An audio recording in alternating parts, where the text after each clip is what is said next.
Bienvenue dans La Leçon, le podcast sur l'art d'échouer. Cette semaine, je suis ravie de recevoir Florent Lamy, agent d'acteur comme on en voit dans la série 10%. Sportif de haut niveau, acteur passé agent et producteur, qui a carrément sa société de management par un coup du destin. Florent, je suis super heureuse de te recevoir dans La Leçon, non seulement parce que tu es le premier agent que je reçois, agent international qui plus est, mais aussi parce qu'il s'agit d'un métier fascinant, souvent dans l'ombre, qui est pourtant crucial dans le milieu du cinéma. J'ose pas imaginer le nombre de potins que tu dois avoir. En tout cas, merci. Merci de l'invitation. Et je suis toujours ravi de pouvoir parler de mon métier et des choses que on traverse dans ce métier que personne, en tout cas peu de gens voient. T'as vu comme t'es pro à l'américaine, à diluer le truc des potins dans une réponse. Ah bah non, les potins, il y en a toujours. Après, est-ce qu'on peut dire les noms? Ne vaut mieux pas. Non. Bah sinon, on me confierait plus de potins si je les donnais. Non. Mais Et puis je perdrais tous les clients que j'ai surtout. Ouais, je te recommanderais plus. Ensemble, on va parler de ton métier évidemment et surtout de la nécessité de dire non. Parfois, quand on commence dans un secteur, on a envie de croquer vraiment la vie à pleines dents, de dire oui à toutes les opportunités. Finalement, c'est pas toujours la bonne idée. Non, c'est justement, je pourrais dire oui, mais là je vais dire non.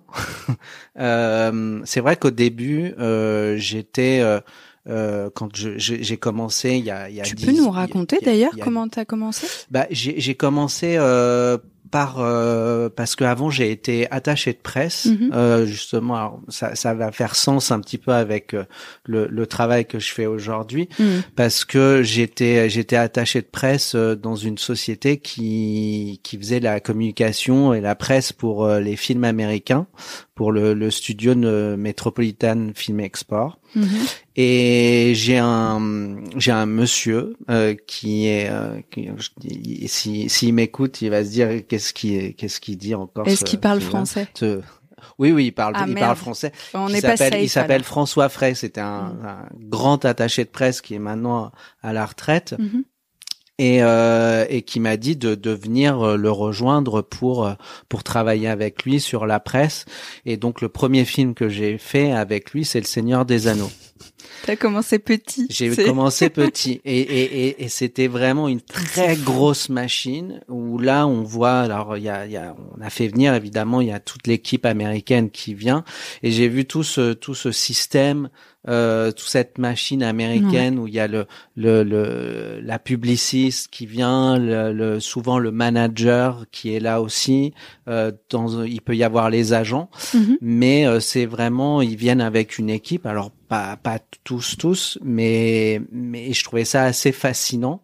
Et tu devais grave stresser pour un premier film, que ce soit un truc aussi fort. Ah oui, non mais j'ai fait, moi je me rappelle d'un moment où il m'a donné, je devais gérer les photographes pour le photocall qu'on faisait c'était pour l'avant-première mondiale et il y avait un grand photocall avec à la BNF et là c'était vraiment c'était très très compliqué parce que les photographes pour les tenir, je pense qu'il faut avoir du vécu. En plus, faut être assez ferme. Et moi, j'étais plus. S'il vous plaît, est-ce que vous pouvez vous mettre là, s'il vous plaît? Pardon, c'est gentil. Excusez de vous déranger. Ouais. Puis il t'envoie bouler. Oui, non, mais on verra après. Tu verras. Et à ce moment-là, on était à la BNF. Donc j'arrive quand même à installer les photographes tant bien que mal. Et à ce moment-là, il y a des manifestants qui sont venus, qui sont rentrés. Non. Et je sais plus pourquoi exactement. Et j'appelle parce que j'appelle François et puis les autres gens qui étaient à l'autre bout parce que c'était un parcours à faire. Je dis j'ai un problème parce que il y a des gens qui sont là et je sais pas ce qu'ils veulent et je sais pas quoi faire. Et c'était vraiment mon premier boulot, quoi. C'était j'ai dû donc on est tous sortis en courant parce que il y avait des manifestants partout, etc. Ah ouais, t'as pas eu de chance parce que non, ça, j'ai j'ai jamais vu, tu vois. j'ai pas eu de chance, mais je me suis dit bon, j'en ai pris pour 10 ans, Ouais, c'est bon. c'est clair. T'as mangé ton pain noir. Je vais pouvoir gérer le reste. D'ailleurs, je le mettrais dans mon CV à ta place. Je dirais voilà, j'ai fait ça. Ok, monsieur l'ami, bienvenue. Ouais, c'est un peu ça.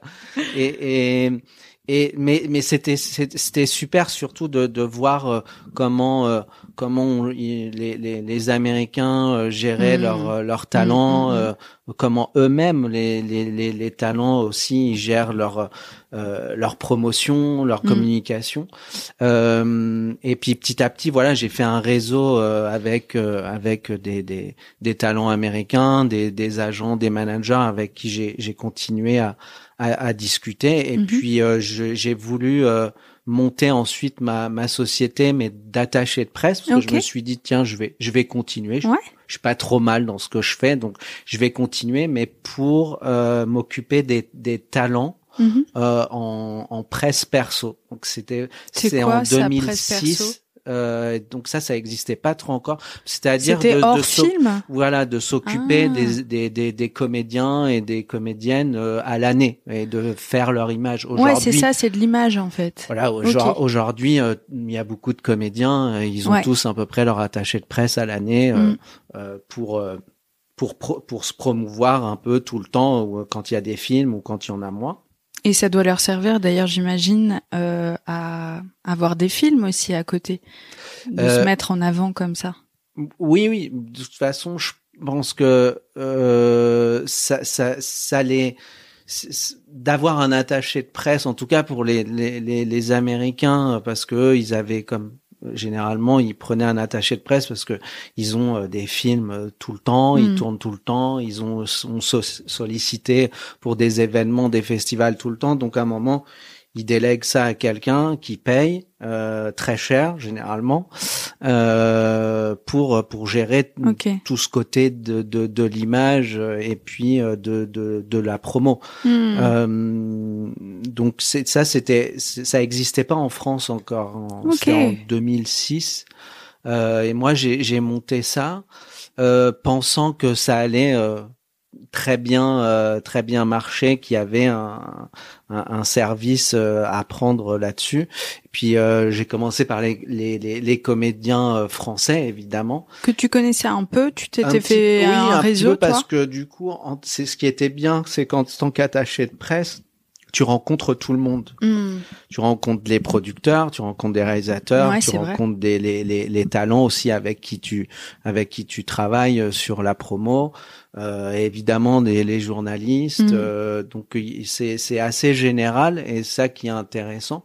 Ouais, t'as raison, c'est stratégique comme point de vue, quoi. Oui, moi j'ai continué parce que je voyais que on pouvait en même temps se faire aussi un réseau quand même important. Et de la moula, tu sais, genre de l'épisode. Et de là. Et oui, voilà. Donc après, j'ai commencé vraiment à monter une petite société d'attachés de presse et tout. Mais ça a pas du tout fonctionné. Déjà, je savais pas comment on gérait une société. Donc ça, c'est quelque chose qu'on apprend. Et puis en 2006, 2007, il y avait pas toutes ces choses pour apprendre sur l'entrepreneuriat. C'était démerde-toi et voilà, c'était très compliqué. Et puis c'était juste avant la crise des subprimes, quoi. C'était une période qui commençait à être un peu tangente. Oui. Après moi, j'ai pas trop senti cet effet-là, mais c'était surtout que finalement les comédiens que je pouvais avoir, ils étaient pas prêts à payer un service. Et culturellement, c'est vrai que les Américains, ils ont l'habitude de payer les services pour leur attaché de presse, pour leur manager, pour leur agent, même si c'est des commissions pour les agents et les managers, mais c'est eux qui payent directement. Ça doit être très stressant en plus parce qu'avant t'étais embauché avec un très grand nom, tu étais sur de gros films, tu prends quand même ton courage à deux mains pour te lancer solo sur un projet qui est super novateur mais presque trop novateur puisqu'en France manifestement les acteurs sont pas encore prêts psychologiquement. tu dois un poil regretter, non, sur le coup? C'est pas que j'ai regretté, j'avais pas l'impression que c'était ça au final qu'il fallait que je fasse. Ah, ok. Et puis à un moment aussi, je cherchais ce qui pouvait marcher économiquement et financièrement. Ouais, c'est toujours dans ces moments-là où on est débrouillard, quoi. Donc c'est compliqué. J'ai juste un moment fermé la boîte parce que je voyais que je m'en sortais pas, que faut que tu payes des taxes avant même que tu fasses du chiffre d'affaires. T'avais un comptable à payer que tu peux plus payer, etc. Donc à un moment, t'arrêtes. Et puis j'ai pas considéré ça comme un échec. J'étais déçu, évidemment. Mais je me suis dit peut-être que j'ai essayé de faire quelque chose qui n'existait pas. Et peut-être que c'était un peu trop en avance ou quelques années en avance. Et puis peut-être que j'avais besoin aussi de me former encore, de comprendre comment aussi le marché fonctionne. Complètement. Voilà, on se dit, je vais faire ça parce qu'on y croit. Ouais. Et peu importe si on se prend des murs, fallait que j'en prenne plusieurs, peut-être pour m'arrêter, puis à un moment réfléchir à savoir comment je vais construire les choses intelligemment. Il y a aussi des moments de vie où les étoiles sont un peu alignées et tu rencontres quelqu'un. Et quand j'ai fermé la boîte d'attaché de presse, j'avais gardé des contacts avec des talents américains. Et puis j'étais en train de discuter à un moment donné avec un réalisateur qui s'appelle James Foley, qui a fait la série House of Cards et beaucoup d'autres films cultes. Il disait mais j'aimerais bien travailler en Europe. Et du coup, d'accord, ouais, say no more. C'est intéressant, mais j'ai pas pour la publicité ou quoi, mais en tant que réalisateur, et puis j'ai un passeport européen. Et il m'a dit, tiens, tu devrais être manager parce que tu me donnes des idées, même quand on échangeait sur plein de sujets. Et je lui disais, tiens, tu devrais peut-être essayer d'aller vers la télévision, vers ceci, vers cela. Donc à un moment, il m'a dit, mais pourquoi est-ce que tu es pas manager? Et c'est grâce à lui que je le suis devenu, parce que ça a été mon tout premier client, mais j'étais manager sans société. C'était juste lui et que je conseillais et j'essayais de lui trouver des projets, mais je m'occupais aussi de lui un peu sur le côté américain. C'est génial parce qu'il t'a donné l'espace pour avoir confiance en toi sur ce sujet, en fait, parce que souvent, un titre, ça te restreint un peu, je trouve. En tout cas, en France, on te dit que t'es attaché de presse. Quand t'as envie d'aller un peu au-delà, on te dit, attends, toi, t'es attaché de presse, tu vois.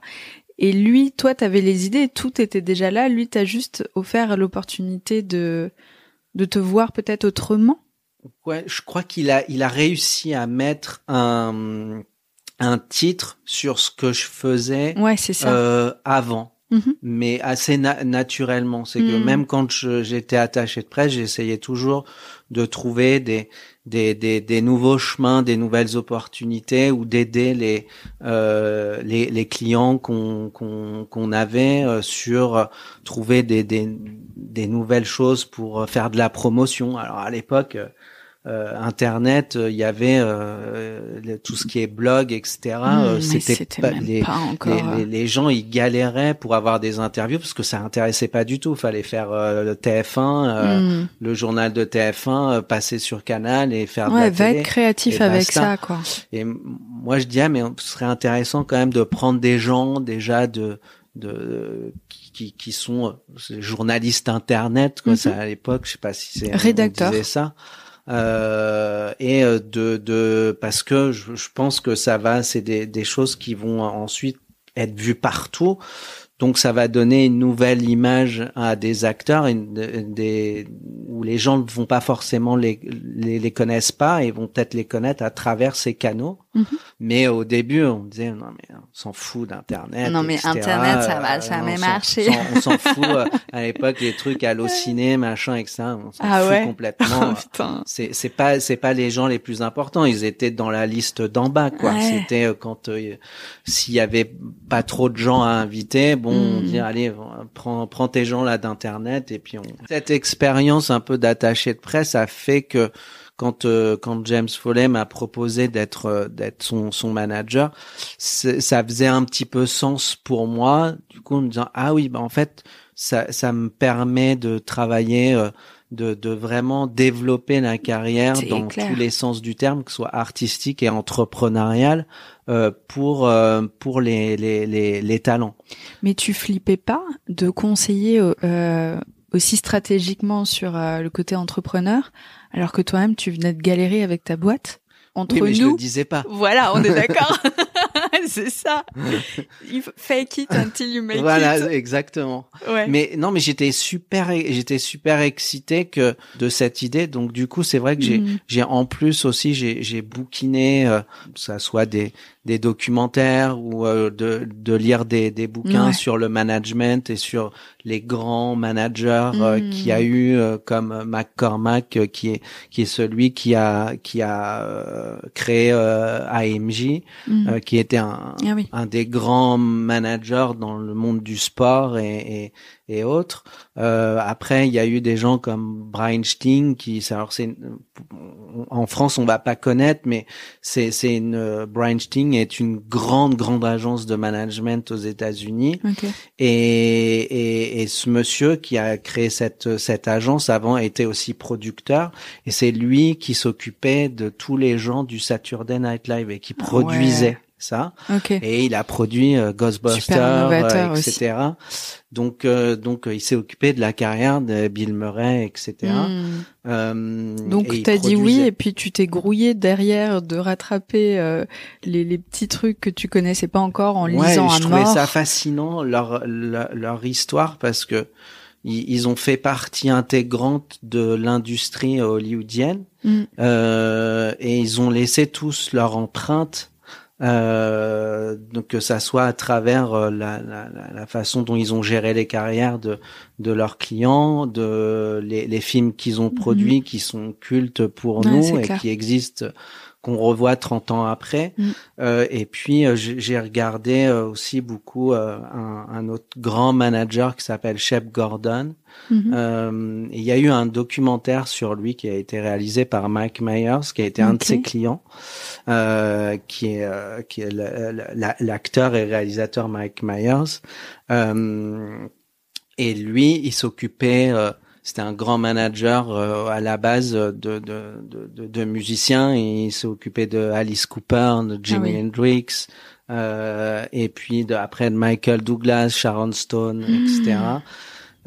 Et son histoire est fascinante de comment il s'est retrouvé avec ces gens-là. Il y a des jours où il faut être là et prendre l'opportunité qui est en face de toi.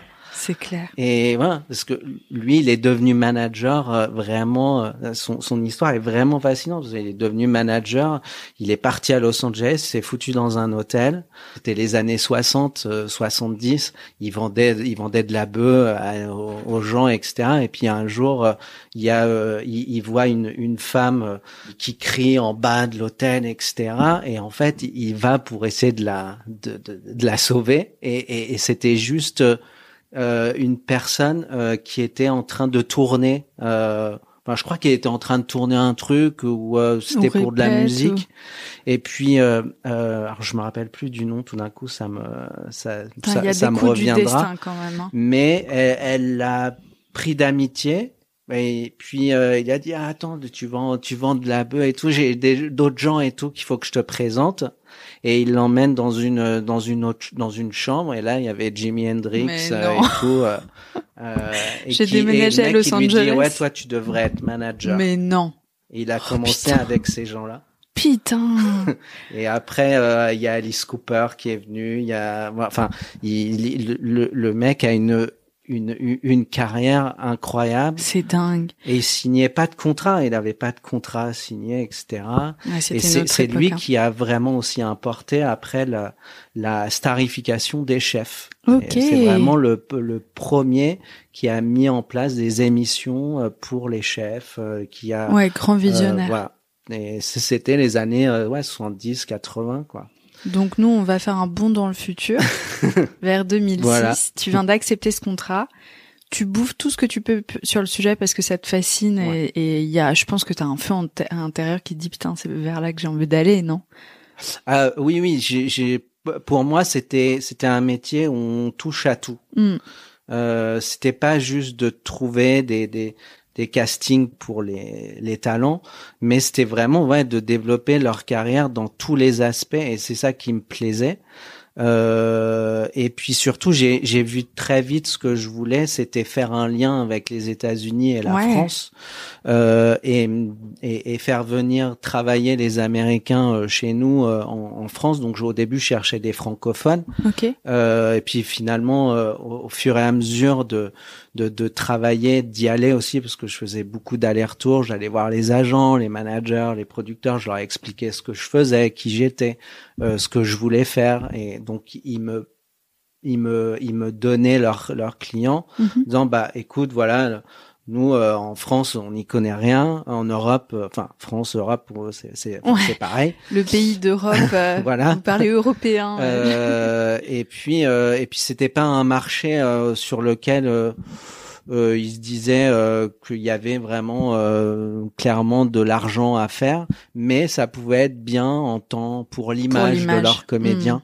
Et tout. Donc j'ai commencé à faire ça, et puis dans l'autre sens, je voulais développer les talents français pour les internationaliser, parce que je me dis on a plein de super talents français, mais par contre on n'est pas foutu de s'internationaliser. C'est clair. Et alors quelques-uns, mais en fait si tu regardes sur le long terme, il y en a pas. On parle mal anglais, il y a plein de trucs comme ça qui. Ouais, puis je pense que c'est une autre culture aussi. Il y a beaucoup de talents français qui ont signé avec des grosses agences, mais qui restent parqués dans ces grosses agences parce que ils jouent pas forcément le jeu.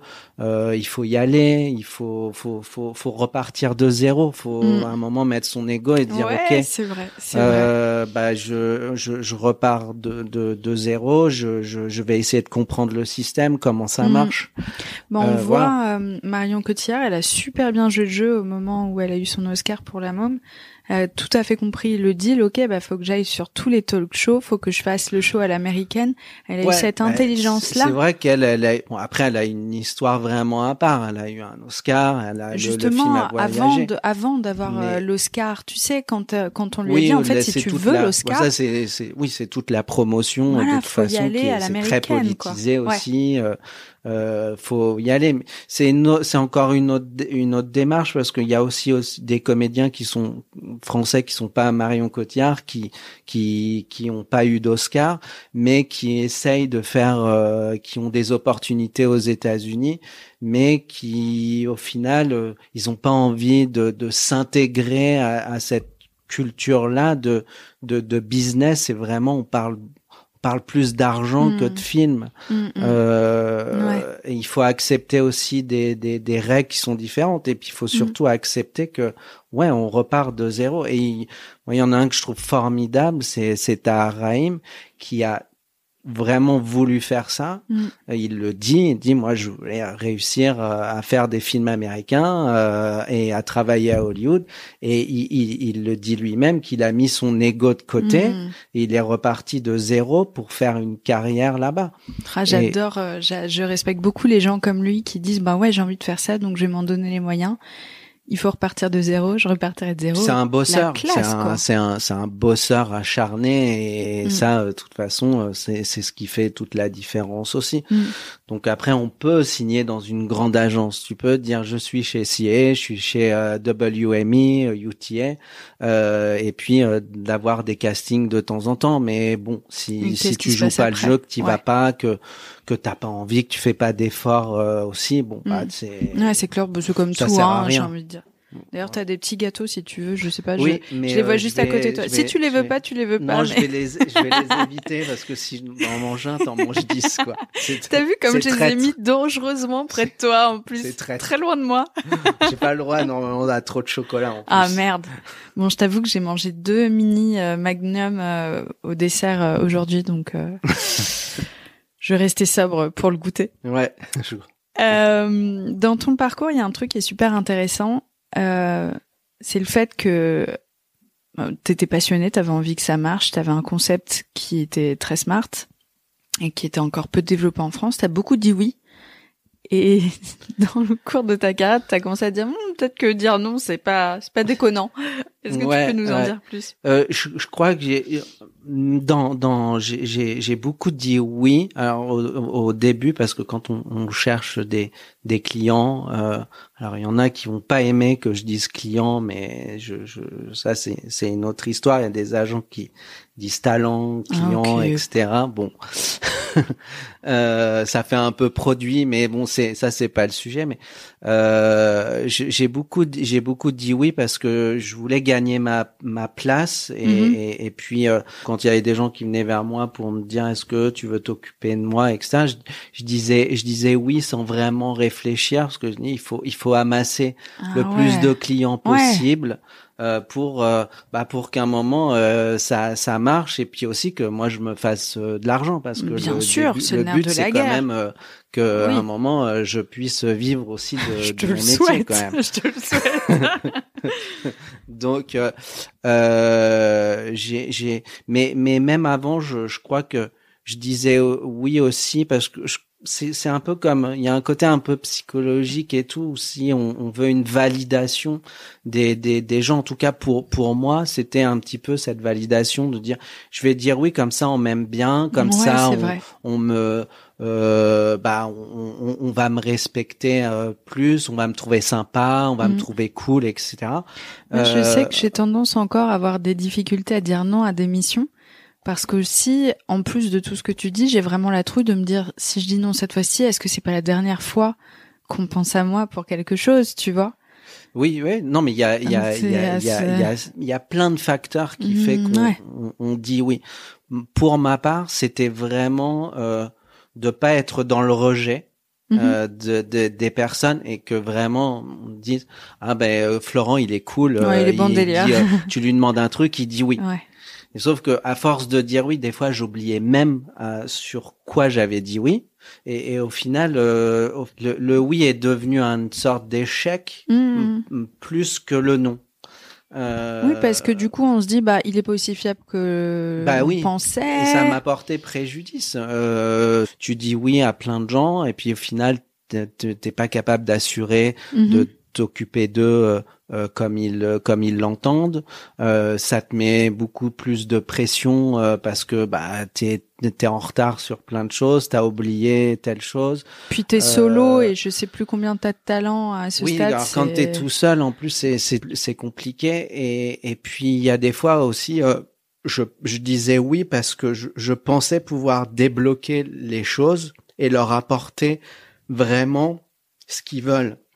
J'étais persuadé ça va être facile et plus j'avançais dans ce métier de manager, plus je m'aperçois que même avec des gens qui sont connus, le travail n'est pas facile. Et je me suis aperçu qu'il y avait des gens eux qui me disaient non et qui savent dire non. Ouais. Alors si toi tu dis oui à tout le monde mais qu'on te dit non en retour, c'est un peu c'est un peu injuste. Les dés sont pipés. Donc ouais, c'était Puis après tu dois aller leur dire cette mauvaise nouvelle, ça devait être hyper dur. Ce que je faisais, alors c'était pire, c'est que j'osais pas assumer ça et du coup je me cachais. Enfin, je faisais le mort, quoi. Donc au bout d'un moment, on t'appelle plus, évidemment. Mais comme c'est un monde qui est petit, tu entends des choses sur toi. En te disant Florent il est pas du tout fiable, Florent il dit ça mais en fait il le fait pas, Florent donc ça te fait du mal quand même parce que tu te dis mais en fait c'est pas ça que je veux. Et c'est là où je me suis dit je me suis trompé de chemin, en fait j'essayais de plaire à tout le monde et d'avoir une validation de tout le monde, alors qu'à un moment il faut juste que je sois en accord avec moi-même et que quand je peux pas, quand je suis pas capable de gérer telle chose, bah je dis non. Quand il y a un projet ou un client qui veut travailler avec moi, si je vois que je ne peux rien faire, je vais dire non. Je dois dire non. Ne serait-ce que par respect aussi en face de la personne. C'est clair. Parce que tu donnes de l'espoir, du coup. Et surtout avec des comédiens, les comédiennes, ils attendent quelque chose de toi. Il y a beaucoup d'espoir qui est sur tes épaules. Puis tu le dis, parfois on a l'impression qu'en disant non, on rejette l'autre. Or, c'est bien souvent parce qu'on ne sait pas vraiment ce qu'on pourra apporter de plus ou notre valeur ajoutée sur tel ou tel projet qui fit pas forcément bien. Souvent, nous, on le prend personnellement alors que c'est un échange en réalité. Oui, c'est un échange. Je pense qu'il y a des gens. Moi, j'aime bien dire non à des gens, mais pourtant, je crois en leur projet, je crois en eux. Oui, c'est ça. Mais je me sens pas capable de porter, on va dire, de porter la croix, quoi, de la charge attendue, parce que peut-être je vais pas avoir forcément le temps, parce que j'ai pas forcément les clés aussi, idées peut-être, et les aussi. idées et la stratégie de me dire tiens comment je vais faire. Donc je suis prêt à aider la personne en disant tu sais quoi, je vais te diriger vers quelqu'un d'autre qui sera peut-être plus capable d'entendre et de savoir comment travailler avec toi. Mais c'est là où tu respectes en fait quelqu'un aussi. Hein. Moi, je trouve que savoir dire non, c'est, je sais pas, ça impose une forme de statut. En tout cas, on respecte beaucoup plus quelqu'un qui est capable de dire je ne pourrais pas t'apporter ce que tu veux parce qu'on se dit ok, il est hyper honnête et donc je lui fais d'autant plus confiance et qui redirige. Oui, non, c'est vrai. Mais alors, en plus, j'ai eu ça ce matin où j'ai rencontré une scénariste et qui voulait que je m'occupe de son projet et, parce qu'elle avait besoin. Et c'est marrant parce que du coup, je lui ai dit non. J'ai expliqué pourquoi. J'ai pris du temps pour expliquer comment se passent les choses, etc. Et au final, elle me dit mais maintenant que tu me dis non, ça donne encore plus envie de travailler avec toi. Merde. Parce que j'ai bien expliqué. J'ai dit, ouais, bon, alors, c'était, le but n'était pas ça. En fait, tu fais de la psychologie inversée. 3 fois non, et en fait, elle me dit qu'elle aimerait bien quand même. La prochaine fois que Margot Robbie te dit, oh, Florent, I want to work with you, tu l'expliques vraiment par A plus B, pourquoi est-ce que ça le fera pas, pour que non, vraiment,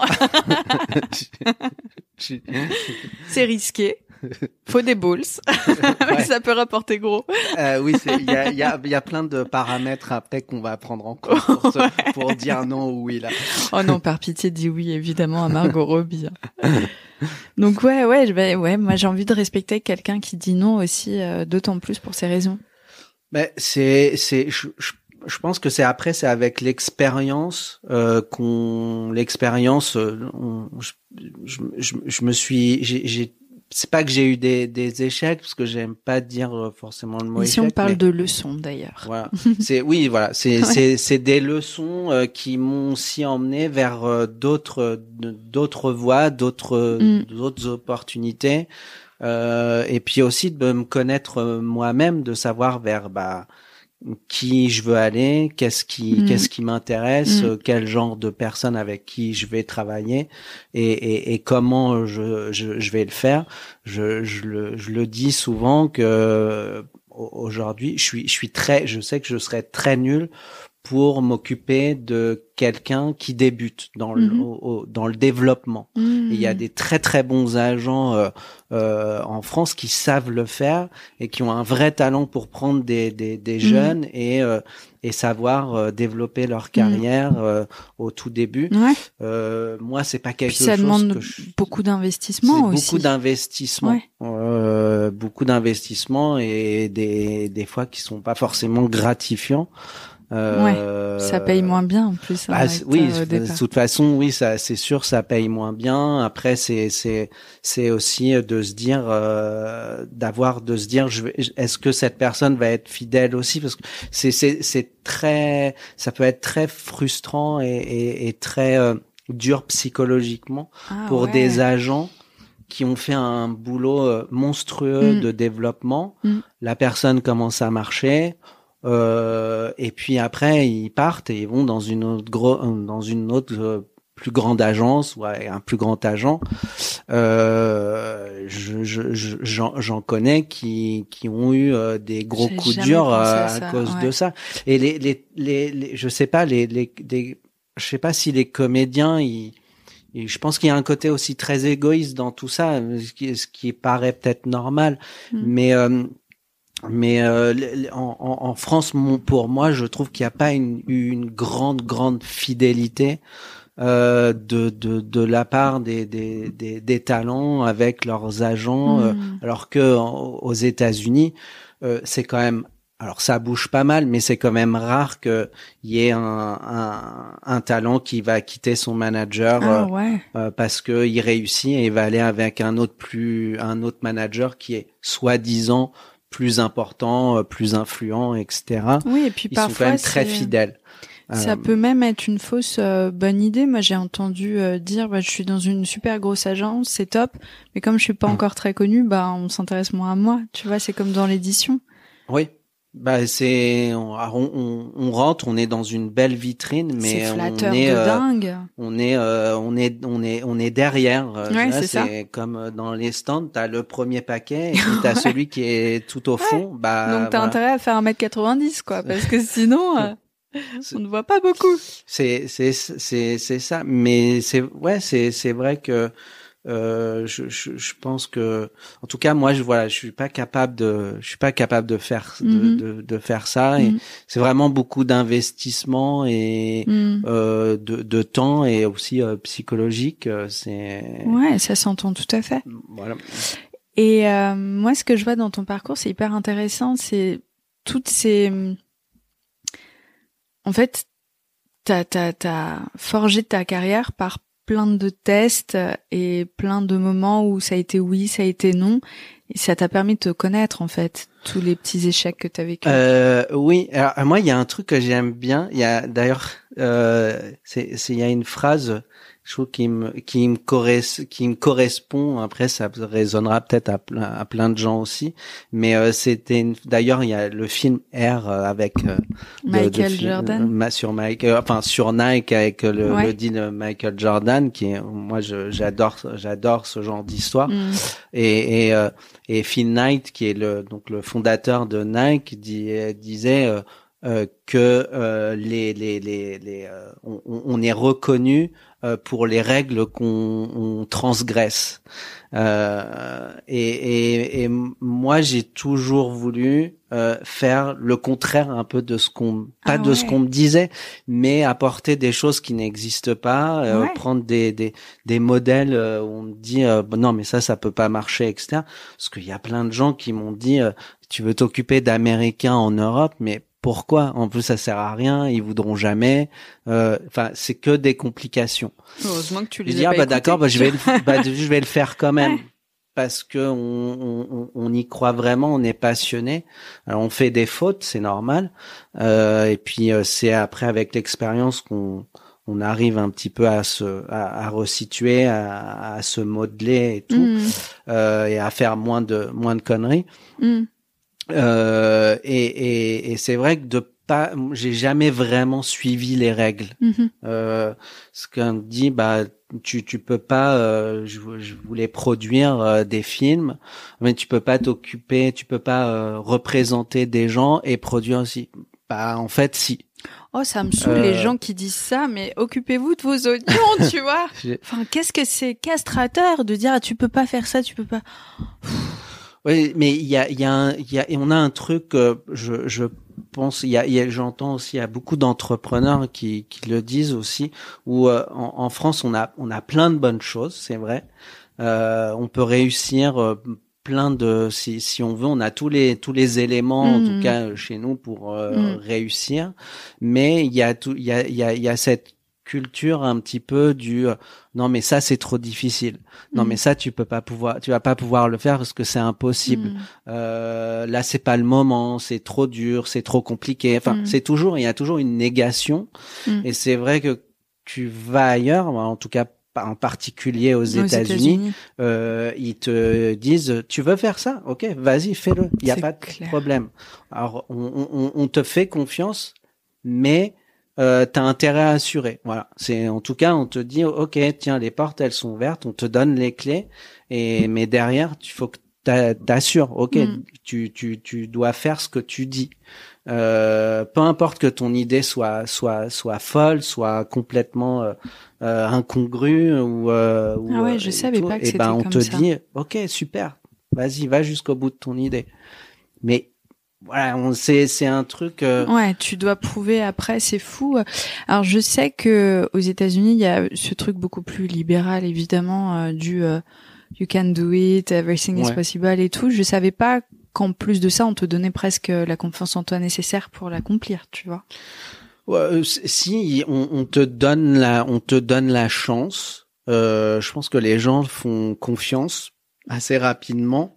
Mais la confiance, elle se gagne. Et elle se mérite, ouais. Et elle se mérite. Bon, ça, je trouve ça honnête. Mais par contre, voilà, si ça marche pas, que t'as été au bout, on va rien te dire. Mais si tu ouvres ta gueule en disant, bon, ouais, je veux faire ça, et puis qu'il se passe rien, et que tu profites des gens qui t'ont fait confiance, bon, c'est terminé. Tu le fais une fois, mais pas deux. Honnête. Bon, et ici c'est quand même plus compliqué. Voilà, si tu veux faire des choses nouvelles, on te regarde un petit peu comme une bête curieuse, quoi, en disant mais ce mec est fou, pourquoi il veut faire ça? C'est impossible, ça marchera pas, c'est pas voilà. Mais si en plus si on analyse les choses, c'est souvent les gens parlent d'eux-mêmes en fait quand ils disent ça. C'est souvent des gens qui sont dans une certaine frustration. Tu vois bien les entrepreneurs épanouis. C'est les premiers à avoir envie de t'embarquer dans le même bateau et te dire go for it et tout. Je parle anglais parce que tu me parles d'américain depuis tout à l'heure, mais alors que j'ai un accent de merde. Arrête, Pauline, redescends. Ouais, moi aussi. Hein, go for it. Non. Mais ouais, les gens épanouis dans leur taf ont été les premiers à me dire c'est génial le podcast, j'en écoute pas, mais vas-y. Et à l'inverse, ceux qui ont une certaine frustration, souvent se voient comme dans un miroir grossissant, tu vois. Il faut aussi, je pense, écouter les choses, pourquoi pas. Il y en a qui ont de très bons conseils aussi, et puis parfois on n'écoute pas et on se plante et c'est comme ça. Mais il faut quand même faire le tri, quoi. Bah oui, en plus dans ce métier, je pense qu'il faut avoir beaucoup de compassion. Avec les gens, qu'on les connaisse ou pas, avec qui on va travailler ou pas non plus, mais toujours être à l'écoute, être curieux. Moi je le fais. Alors ça c'est vrai que c'est un truc très anglo-saxon, c'est d'avoir la curiosité des gens. Et moi, si des fois j'y arrive pas à gérer avec tous les gens, mais quand il y a des gens qui me contactent parce que ils veulent me proposer un projet, que je les aide, etc., j'essaye de répondre le plus possible, voire de prendre un café avec eux, de leur expliquer sympa, parce que je sais par quoi ils passent. Je sais que c'est compliqué. Déjà, je trouve que d'aller se vendre et d'y aller, d'aller au front, c'est déjà du courage. De ouf. Et moi j'ai fait la même chose et c'est vrai que j'ai reçu beaucoup plus on m'a reçu beaucoup plus vite sans que je sois qui que ce soit. On me connaissait pas, on m'a quand même fait des rendez-vous, pris un rendez-vous par curiosité. Après, il se passe quelque chose ou pas, mais au moins j'avais l'impression que on s'intéressait quand même. On s'intéresse à la personne, on s'intéressait à moi. Et que t'avais une chance aussi. Et pourquoi pas? Des fois, il peut se passer quelque chose. Et soit les Anglais ou les Américains, ils ont peur d'une chose, c'est de rater les opportunités. Ah ouais. ouais. Et c'est pour ça qu'ils vont souvent, alors je dis pas tout le temps, mais souvent répondre à des gens qui veulent proposer un projet, une idée, etc. Ils vont quand même ou les rencontrer, même s'il se passe rien après, mais de peur de se dire, on sait jamais. C'est peut-être intéressant. Peut-être que dans 10 ans, cette personne, elle va être PDG de machin ou devenir une personne, et on n'aura pas un comédien dedans, très important, un scénariste ou un réalisateur très important. Donc, ils ont peur que dans 10 ans, tu t'en souviennes. Et généralement, tu te souviens des gens qui t'ont jamais répondu ou qui t'ont envoyé bouler. Ouais, c'est clair. Et quand tu deviens quelqu'un, et que ces gens-là viennent te voir parce que tout d'un coup, t'es important. Donc, on vient un peu te lécher les bottes. Là, à ce moment-là, tu te rappelles de ce qui s'est passé il y a 10 ans quand tu m'as jamais répondu? Ah oui.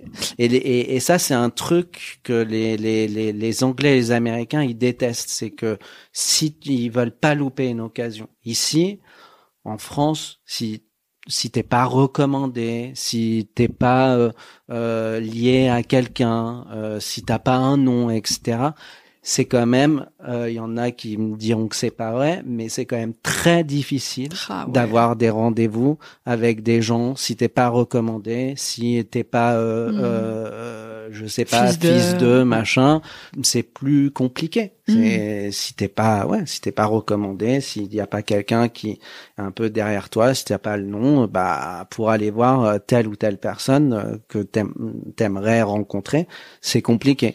Et alors, avec ta carrière, quel est le conseil que tu donnerais à quelqu'un qui se lance, qui lance sa boîte, par exemple? Parce que toi, t'es un entrepreneur. On parle du cinéma, on parle des contacts, mais t'es un entrepreneur. T'as vraiment cette âme-là. Ouais, c'est ce que je donnerais.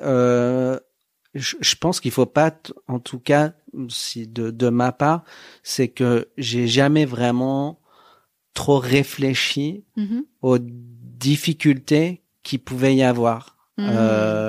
J'ai un petit peu foncé tête baissée. Je me suis planté.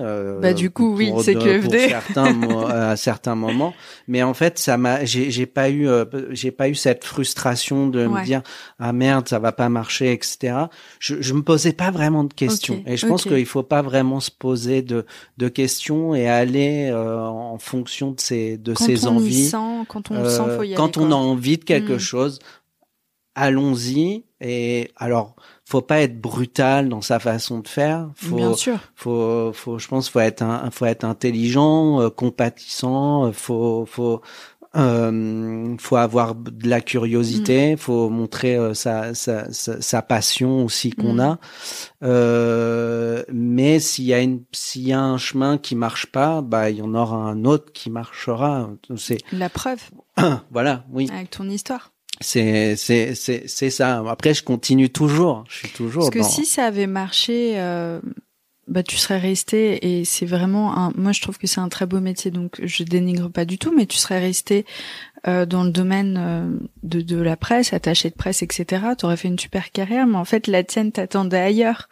Donc, tant mieux, en quelque sorte, que ça n'ait pas fonctionné au moment où tu le souhaitais. Oui, mais c'était ça. Moi, j'aurais voulu continuer à être attaché de presse. Je trouvais ça génial. Grave. Mais c'est vrai qu'à ces moments-là, comme je rencontrais beaucoup d'acteurs américains, d'actrices, et il y en a beaucoup. Il y en a une il y a une actrice américaine à un moment qui voulait que je me disais, mais tu devrais venir aux États-Unis et tu veux pas être mon assistant personnel. Donc j'ai failli partir aux États-Unis, être assistant personnel d'une grande actrice. J'étais payé $10,000 par mois. J'avais une maison, j'avais ma voiture et je voyageais partout dans le monde. Et puis je me suis dit, ça va peut-être. Après, si j'avais fait ça, peut-être que je serais aujourd'hui un grand producteur aux États-Unis, ou je serais dans une grande agence, ou j'aurais monté. Je sais pas. Mais j'ai dit non. Parce que je sentais que mon chemin n'était pas et pourtant je voulais y aller aux États-Unis. Tu vois, quand je te dis que t'as de l'instinct et que tu me dis non, c'est des questions de non, t'as vraiment de l'instinct. Tu sais t'écouter aussi. Je sais m'écouter, mais en fait c'est après plus longtemps après que ça, j'analyse en me disant, parce qu'au début, tout le monde te dit, mais t'es con. Juste, tu le sens pas, quoi. Je fais, non, mais en fait, je crois que je peux faire des choses ici. J'étais persuadé que je pouvais faire des choses ici. Donc, j'ai fait, non, en fait, je vais pas aller aux États-Unis. Et tout le monde m'a dit, mais t'es débile. Ouais, la petite larme sur les $10,000 de salaire. Et mes parents, ils se disaient, mais pourquoi? Oh, putain. Donc, mais au final, ça m'a servi que, je fais autre chose, mais je fais quelque chose qui est en accord, en fait, avec moi-même et avec tout ce que je voulais, et donc, t'es forcément meilleur. C'est une évidence. Quand t'es en accord avec toi-même, c'est là où t'es le plus créatif, le plus aligné, le plus doué dans ce que tu fais, quoi. Oui. Moi, je pense vraiment, oui, je pense que c'est ça, et que s'il y a quelque chose dans ta petite tête qui te dit non, allez, il faut que tu continues et que t'ailles dans cette direction, je pense qu'il faut y aller. Et même si ça marche pas, c'est pas parce que ça marche pas que c'est un échec. C'est pareil que dans le sport, et il y a des gens, ils vont te dire, mais t'as perdu tous tes matchs, c'est que des échecs. Ça, il y en a, ils vont dire non, c'est pas des échecs, c'est un chemin qui m'a permis d'apprendre pour aller vers un autre, et aujourd'hui j'ai gagné. Donc tous ces échecs sont faits pour que à la fin, un moment ça marche. De dingue. C'est du travail, c'est de la réflexion, c'est plein de choses. Et comme tu dis, sur le coup, on peut pas analyser ça, et on a le droit d'être triste et de dire mais c'est ce que je voulais faire, etc. C'est toujours avec du recul qu'on se rend compte qu'en réalité, ça nous a amené sur un chemin, pas un chien, sur un chemin différent, et c'est ça qui est fascinant et qui est beau, quoi. La vie est longue et il y a plein d'opportunités qui se créent aussi par des petites impasses. Ouais, je crois. Et la curiosité des gens aussi. Des choses. Peu importe d'où ils viennent ou ce qu'ils font. Moi, je parle pas que à des comédiens ou des comédiennes tous les jours. Ou c'est pas juste. Moi, j'adore rencontrer plein de gens différents, etc. Et des fois, ça t'amène à des choses. Si je suis fan de cuisine, je m'occupe je représente des chefs. Et c'est pas du tout mon monde, mais je suis passionné de ça, et du coup, ça te dit, tiens, pourquoi pas? Le mec qui aimait la bœuf, au final, il est devenu manager de Jimi Hendrix. Je veux dire, soyez curieux. Non, c'est beau, vraiment, ce message que tu nous délivres. Voilà. Vendez beaucoup de drogue et vous serez manager. Bon, cet épisode est sponsorisé par le ministère de la Santé. Merci beaucoup, Florent. Moi, ce que j'ai retenu, c'est qu'une carrière, ça se construit aussi sur des noms. C'est pas facile. C'est l'expérience qui t'apprend à ça. Des noms que tu donnes aux autres, et puis des noms qu'on te donne à toi, en fait, en réalité. Se dire un non à soi-même, c'est aussi des fois le plus facile. dur. C'est clair. Merci beaucoup. Merci à toi. Merci. J'espère que cet épisode vous a plu. Pour suivre les coulisses du podcast, n'hésitez pas à me follower sur Instagram @Paulette_Grisoni, sur Twitter, podcast LL en majuscule, ou sur Facebook, La Leçon Podcast. On se dit à très vite pour un nouvel épisode.